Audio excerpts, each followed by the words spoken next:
আপনাদের কিসের এত ভয়? আমাকে আপনারা মারতেন, আমাকেই মেরে ফেলতেন। সারা বাংলাদেশে কি নির্বাচন হইব না হইব জানি না, কিন্তু নির্বাচন হইতেছে একে কান্নাকাটির নির্বাচন, বিএনপি নির্বাচন, যেটা মানুষে জানি। বিএনপির সমর্থিত 3 নেতা, জননেতা আফজল খান, প্রিন্স এবং এই ছেলেটা রুবেল কান্নাকাটি করতেছে। বয়স কত হইব? আমার বয়সে বা আমার চেয়ে হয়তো 2-4 বছর বড় হইতে পারে। এমপি হওয়ার লেগে কান্নাকাটি শুরু করে দিছে। এই রুবেল আর আফজল খান এবং এই প্রিন্স, তারা 3 জনই বিএনপির প্রার্থী।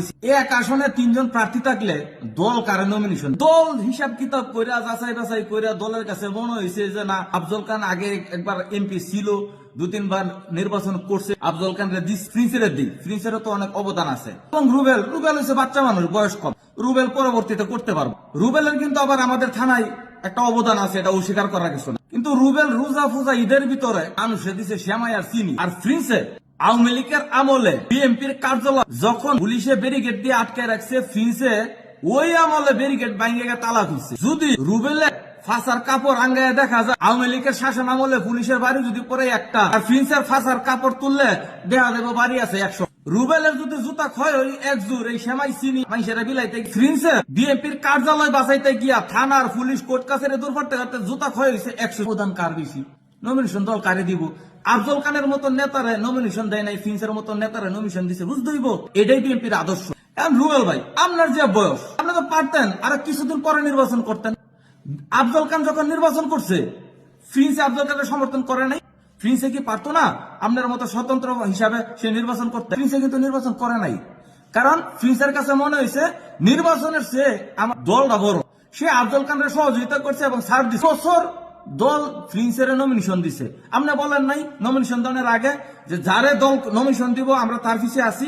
এখন প্রিন্সের নমিনেশন দিছে, আপনি প্রিন্সের পিছিয়ে নাই কেন? বিএনপির 100% ভোটের ভিতর 25% ভোট মনে করেন আফজল খান, আর 25% ভোট মনে করেন রুবেলের, আর 50% ভোট হয়েছে প্রিন্সের। বিদায় তো প্রিন্সে পাইছে নমিনেশনটা। এখন আফজল খান যখন নমিনেশন পাই নাই, এখন আফজল খানের যে 25% সমর্থক ভোট আছে, এইগুলা রুবেলের সাথে অ্যাড হয়েছে। রুবেলের চিন্তা করলো কি রে, আফজল খানের 25%, আমার 25%, তার মানে কি 50%, প্রিন্সেরও 50%, সমান সমান হয়ে গেল। আমি স্বতন্ত্র থেকে দাঁড়াইয়া পড়ি, যদি এমপি হয়ে যেতে পারি। এখন গেছে দাঁড়াইয়া, এখন যে দাঁড়াইয়া গেছে, এখন আর 10% ভোট যে বেশি নিতে পারবো সেই মূলত এমপি হইব। এখন রুবেল্লা কান্নাকাটি আরম্ভ করছে। এই দুবাওরা নজরুল্লাহ মারা হচ্ছে, পারিবারিক দ্বন্দ্ব লেখা নজরুলরা মারা হয়েছে। যে লোকে মারছে সেও বিএমপি, আর যে মরছে সেও বিএমপি। যে মরছে সে ছিল রুবেলের সমর্থন, আর যে মারছে সে ছিল হয়তো প্রিন্সের সমর্থন। এখন এই বিষয়টারে বলে এমনি হাইলাইট করতেছে, মনে হচ্ছে তো প্রিন্সে মারছে। বিষয়টা নিয়ে আপনি সকাল বিকাল দুপুর যখন মন চাইতেছে তখনই খালি এই বিষয়টাকে সামনে আনতেছে। কারণ কি ভাই, এটার জন্য আইন নাই? আইনে দেখবে না? এটা একটা সুস্থ তদন্ত হইতে দেন। কে মারছে, কোন কারণ মারছে, কি অপরাধ, এটা বের। আপনি সকালবেলা ঘুম থেকে ওইটা দাঁত ব্রাশ করার সময়, ভাত খাওয়ার সময়, ঘুমানোর সময় নজরুল হত্যার বিষয় সামনে আনছেন কেন ভাই? আপনার পছন্দ করার বয়স কি চলে গেছিল? আপনি এই বছর ফ্রি ছেড়ে দিতেন, দেখতেন সামনে আমরা পান কিনা। আপনার মাঠে তখন আপনি একাই ছিলেন। আফজল খানের বয়স শেষ, প্রিন্সের চুলদারি পাইকে গেছে, বিএনপি থেকে মাঠে কি? আপনি তো একদম ক্ষমতা লুবি লোক। আপনার যে থানার উন্নয়ন করতে হবে এটা নিয়ে আপনি ভাবতেছেন না। আপনার হিসাব হচ্ছে আমার এমপি হইতে হবে। এই কারণেই বলি, আপনার রাজনীতিতে আরো অনেক কিছু শিকার আছে। আপনি আফজল খানের কাছ থেকে তালিম নেন। আফজল খানের রাজনীতি দেখেন না? ঘাটে আমাদের সে বিএনপি কেউ আছে? আপনি কিসের বিএনপি? আপনি যদি বিএনপি হইতেন তাই স্বতন্ত্র থেকে নির্বাচন করতে পারতেন। বিএনপির নাম ভাঙান, আপনি নমিনেশন পাইছেন। আফজল খানের যখন নমিনেশন নেওয়ার জন্য চেষ্টা করছিল তখন হয়তোবা প্রিন্সের নামে 2-1 কথা বলছে, তখন সে নমিনেশনের জন্য।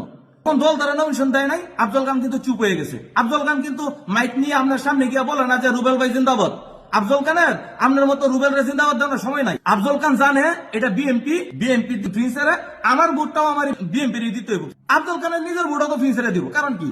সে যদি না দেয় তার মানে সে বিএনপির সাথে বেমানি করলো। এখানে কালাচোরার মার নমিনেশন দেখ, সেটা দেখার বিষয় না। বিষয় হচ্ছে বর্তমানে বিএনপি যারে দিছে তারই দেখতে হবে। এই যে আপনি স্বতন্ত্র প্রার্থী হয়ে গেলেন, আপনার ভবিষ্যৎ কি? আপনি এমপি হইলে কত যাইতে পারবেন? মনে করেন এমপি ক্ষমতায় আইলো, আপনি সংসদে গেলেন, আপনারা দলে টাইনে নিব? আপনি তো দলের অবাধ্য সন্তান, আপনি তো দলের কথাই শোনেন নাই, কোনো কমান্ডিং শোনেন নাই। আপনি এমপি হইলে সর্বোচ্চ আপনি এমপি থাকবেন। প্রিন্সে যদি এমপি হয়, প্রিন্স হইব মন্ত্রী। আমাদের যে একের যে আসনটা, এটা একটা অবহেলিত আসন। এই আসন নিম্নবিত্ত মানুষের আসন। এখানে যদি প্রিন্সে এমপি হয় বা মন্ত্রী হয়, দীর্ঘদিন যাবত কোনো কার্যক্রম নাই, যদি এলাকার কাজকাম করে, তাহলে উপকার কার? আমাদের। আপনি যে এই এমপি হওয়ার জন্য স্বতন্ত্র খারাইয়া সকাল বিকাল মাইক মেরা শুধু এই যে কান্নাকাটি করতেছেন, এটা সিম্পিতি ভাব দেন ভাই। বিএনপির প্রার্থী হওয়া এত সহজ না ভাই, অনেক কিছু শিকার আছে। আপনারা যে নমিনেশন দলে দিয়ে দিব কিভাবে দিব? আপনি তো হন অবুজ শিশু, মানুষের সিম্পিতি পাওয়ার জন্য কান্নাকাটি শুরু করে দিয়েছেন। মানে নজরুল্লাহরা মারছে, এটা আপনি নিজের গাড়ো লিয়ে লইছেন। এটা আপনার গাড়ো নেওয়ার তো কোনো যুক্তি নাই। হালুয়াঘাটের মাটিতে আমাদের সে খাস বিএনপি আর কেউ নাই। বিএনপি ফয়দা দিছি আমরা দলরে ভালোবাসি। এটা জিয়াউর রহমানের দল, এটা তারেক জিয়ার দল, এটা খালেদা জিয়ার দল, এটা ধানের শীষ মার্কা। এই মার্কা দিকে আমরা রাজনীতি। আফজল খানকে আনেন, আফজল খান একবার আপনার সামনে বাইক নিয়ে বলুন যে সবাই রুবেলরা সাপোর্ট করো, নিজের বাপের টাকা খরচ করে আপনার নির্বাচন করে দিব। আফজল খান তাই না, রাজনীতি কেমনে করতে হয় আফজল খানের কাছ থেকে তালিম নেন। আপনার তো রাজনৈতিক ভবিষ্যৎ অন্ধকার আমি দেখতেছি। আপনি যে সামনে খুব বেশি দূরে যাবেন আমার কাছে মনে হয় না। আপনি তো রাজনীতিতে সাইড পাইবেন না। স্বতন্ত্র যদি ভোট দিতে হয় তাহলে আপনার সে তো ভালো নেতা সায়েম ছিল। এখন হয়তো বলতে পারেন সায়েম হয়তো স্বতন্ত্র থেকে নির্বাচন করছে, সায়েমের স্বতন্ত্র থেকে নির্বাচন করছে। সায়েমের আওয়ামী লীগের সমর্থন ছিল। শেখ হাসিনা গণভবনে ডাইকে নিয়ে বলছে যে স্বতন্ত্র থেকে নির্বাচন করো, আপনারা কি বলছে? আপনারা কি সমর্থন দিচ্ছে? এগুলা ভাইচাল বাট্টা বাদ দেন।